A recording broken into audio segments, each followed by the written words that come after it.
The alien city stretched out in impossible geometry, spiraling towers of glass and metal that shimmered beneath 3 suns. Hovering trams glided silently through air thick with the hum of distant energy fields. In the heart of it all stood the Galactic Preservation Dome, a massive, transparent structure housing the galaxy's most valuable extinct species. Inside, behind a shimmering containment barrier, sat a lone human, Elias Ward, the last of his kind. His beard had grown uneven, streaked with gray. The synthetic jumpsuit he wore was torn at the knees, its once white fabric dulled by time and silence. Around him, holographic projectors recreated fragments of Earth, a grassy field here, a faded skyline there, all part of the zoo's educational authenticity program. Crowds of alien visitors moved along the glass walkways above him, whispering in a dozen strange tongues. Some pointed, others laughed.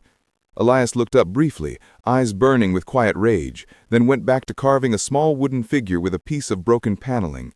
It was a bird, something that could still fly, at least in memory. From a control booth high above, an alien researcher watched him intently. Viratel, a slender being of iridescent skin and 4 silver eyes. Unlike the others, she wasn't mocking. She was listening.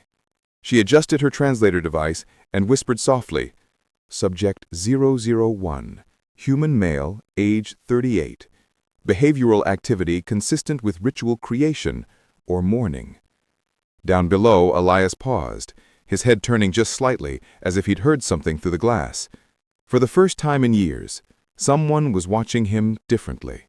The dome lights dimmed as visiting hours ended. The chatter of alien spectators faded, replaced by the low hum of containment fields resetting. Elias sat near the barrier, his reflection ghosted across the curved glass. Outside, the alien skyline glowed like a sea of neon storms. Then, a faint sound, different from the usual mechanical buzz, broke the silence. A voice. "Elias Ward, can you hear me?" He froze. His eyes darted to the upper balcony where the observation terminals floated. No one was there. He stood slowly, heart hammering. "Who's speaking?" The voice returned, soft yet clear, processed through layers of alien modulation. "My name is Viratil. I'm not supposed to be doing this." Elias took a cautious step closer to the glass. "You're one of them?" "Yes, but I don't agree with what they've done to you." He let out a bitter laugh. "Congratulations! That makes you the first." For a moment, only the hum of the dome separated them. Then Vera's tone shifted, hesitant, almost human. "They call you a relic of violence, a reminder of why Earth was purged. Is it true?" Elias looked up, eyes meeting her faint reflection through the glass. "You think we destroyed ourselves because we were monsters. Maybe that's easier for your kind to believe. Then what happened?" He leaned forward, the glass inches from his breath. "We didn't die because we were monsters. We died because we refused to kneel." The next day, the lights flickered earlier than usual. Vera was back. Elias had barely slept. His mind replayed her voice over and over, the first real conversation he'd had in years. He rose from his cot as her silhouette appeared behind the tinted glass of the observation deck. "I shouldn't be here," she said quietly, her voice trembling through the speaker line. "If the curators detect this frequency, they'll terminate the link." Elias smirked. "Then talk fast." Vera hesitated, then leaned closer.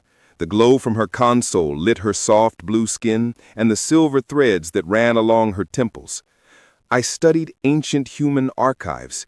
Your art, your wars, your music. None of it looked like monsters to me." "That's because it wasn't," Elias replied, his voice low but sharp. "We loved, we built, we sacrificed, and when your kind came, we fought because we believed in something bigger than survival." For a moment, Vera said nothing. The silence between them was charged, like static before lightning. Then she asked softly, "Do you hate us?" Elias's expression faltered. He turned away, exhaling slowly. "I don't know anymore. Maybe I did, but hate doesn't bring anyone back." Her voice softened further, almost tender. "Then maybe you're not the monster they say you are." He looked back at her, and for a fleeting second, the cold walls of the Galactic Zoo felt less like a cage and more like the fragile beginning of understanding. Outside, unseen by either of them, security drones flickered to life. scanning for unauthorized transmissions. The hum of the containment dome was constant, a low mechanical heartbeat that had filled Elias's nights for years. But tonight, something new slipped through the static, a sound he hadn't heard since Earth burned. Music. Soft, hesitant, notes from an ancient human melody filtered through the intercom. The tune was broken in places, as if the one playing it only half understood how it should sound. Still, Elias froze. His chest tightened. His throat burned. He looked up toward the observation deck. Vera was there again, her delicate hands gliding over a holographic instrument, watching him with quiet curiosity. "I found it in the archives," she said, her voice echoing gently through the comm line. "A song called Home. It was labeled Terran Folk, Origin Unknown. Do you remember it?" Elias swallowed hard, stepping closer to the glass. "Yeah," he said, voice rough. "My mother used to hum it. When the sirens started, she'd hum it to keep me calm." Vera's eyes shimmered faintly in the blue light. "Then this belongs to you." The melody continued, now slower, deeper, almost mournful. And as she played, Elias closed his eyes. For the first time in years, the air didn't smell like sterilized metal. It smelled like rain on concrete, like wood smoke, like home. When the final note faded, neither spoke.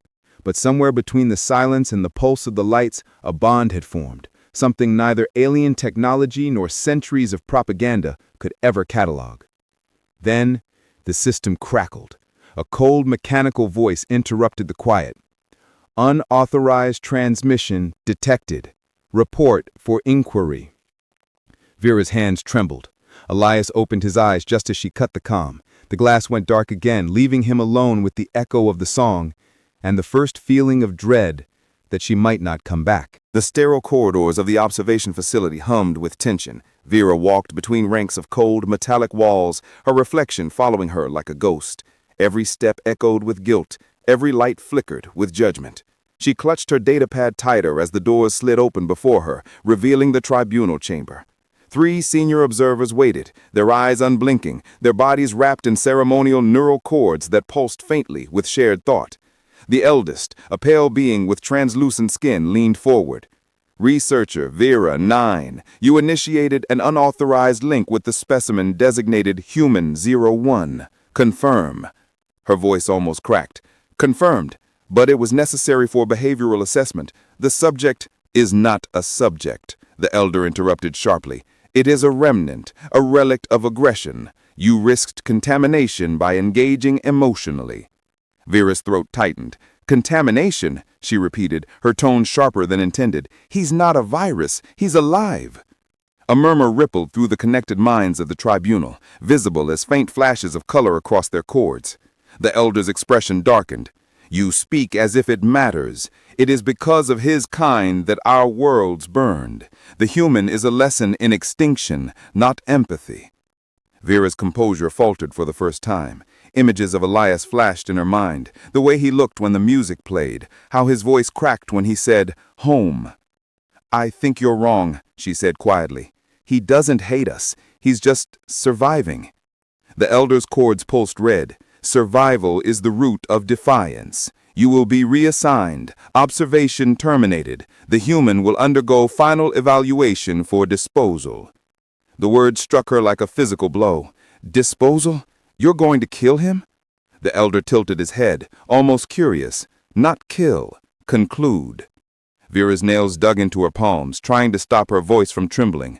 "You're making the same mistake they did," she said, her tone trembling but fierce. "You're fearing what you never tried to understand." The silence that followed was heavy, until the elder finally spoke, his voice cold as the chamber walls. "Then you will share his fate." Vera didn't react outwardly, but deep inside, beneath the layers of protocol and fear, something within her snapped. The alarms began before dawn, a shrill rising wail that split the silence of the containment dome. Elias jolted awake to the flashing red lights above, the hum of the energy field flickering. He could feel it. The barrier that had caged him for years was weakening. Outside the glass, chaos bloomed. Security drones zipped through the air, their blue optics sweeping the corridors in a frantic search pattern. Scientists shouted, control panels sparked, and the steady order of the Galactic Zoo crumbled under the weight of something it could no longer contain. Through the smoke, she appeared, Vera, sprinting down the catwalk, her uniform torn, eyes wild with determination. "Elias!" she shouted over the blaring sirens. "Get back from the wall!" Before he could answer, she slammed a palm onto the override panel. A deep hum rolled through the chamber, followed by the shattering sound of energy collapsing. The containment field flickered once, then died. For the first time, there was no invisible barrier between them. Elias took a slow, unsteady step forward, his voice low, uncertain. "You came back." Vera's chest heaved, her voice breaking through the chaos. "They're going to erase you. I couldn't let that happen." He blinked, disbelief warring with gratitude. "You risked everything." "I didn't risk it," she said, pulling a small pulse emitter from her belt. "I chose it." The doors at the far end burst open. 2 enforcers charged in, weapons drawn, voices sharp with commands. "Step away from the human." Vera didn't hesitate. She threw the pulse emitter across the floor. It exploded in a brilliant flash of blue light, shorting out the guard systems and sending them sprawling. Smoke and electricity filled the air. "Move!" she shouted. Elias followed her through the breach in the wall, sprinting down the narrow corridor lined with observation glass. Behind them, alarms echoed like a rising heartbeat. As they reached a junction, a security drone descended, blocking their path, mechanical claws spinning. Elias reacted instinctively, grabbing a fallen guard's baton, swinging with desperate force. Sparks erupted, the drone crashing to the floor. Vera stared for a heartbeat, awe flickering through her fear. "You weren't lying when you said humans don't surrender." Elias grinned, out of breath. "You said it yourself. Survival is defiance." They burst through the final pressure door, stepping into the cold, alien dawn. The sky above was a swirl of violet clouds and twin suns peeking over the horizon. For the first time, Elias felt wind on his face, real, unfiltered wind.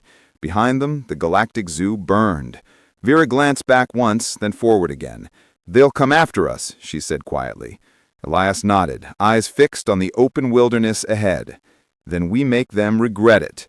And together, they vanished into the light. Hours later, the twin suns climbed higher, bleeding gold and violet across the alien plains. Elias and Vera had taken refuge in the wreckage of an old research transport, half buried in dust, its cracked hull sheltering them from the scanners above. Inside, the air was still and humming faintly with power from a dying core. Vera crouched over the console, her claws tapping with precision, rerouting ancient circuits. Elias leaned beside her, sweat tracing lines through the dust on his face. "They'll be tracking our energy signature," he said quietly. "Every system you bring online gives us away." Her glowing eyes flipped to him, fierce and focused. "Then I'll make it count." A flicker of static filled the air as she forced the transmitter to life. Holographic symbols spiraled above the console, the encrypted communication grid of the galactic network. Elias's heartbeat quickened. "What are you doing?" "Sending them the truth," she said, voice low, steady. "Every recording, every experiment, every lie they told about you, about humanity." The screen flared, a flood of archived files streaming out like light. Audio logs of scientists dissecting old Earth relics, surveillance of Elias trapped in the dome, images of him treated like a specimen instead of a man. All of it unleashed into the open channels of the galaxy. Elias watched in stunned silence as her hands moved faster, her expression cold, determined. "You're exposing them," he whispered. "I'm giving the galaxy a choice, to see what they've done or keep pretending monsters only exist in cages." The ship's hull trembled with a low boom, the sound of pursuit closing in, dropships breaking through the atmosphere. Elias looked toward the cracked viewport, the horizon now filled with streaks of light descending fast. "They found us." Vera didn't stop. "Let them come. The signal's already out." She hit the final command. The console surged, energy arcing through the chamber. The broadcast flared across the sky, a shimmering wave of blue light carrying human words into every corner of the galactic network. Elias stepped closer, voice barely a whisper. "What did you send them?" She turned to face him, her amber eyes glowing with something fierce and unbroken. "Your story," she said. "The story of the last human." The ship shuddered again, dust raining down. Outside, distant engines roared closer.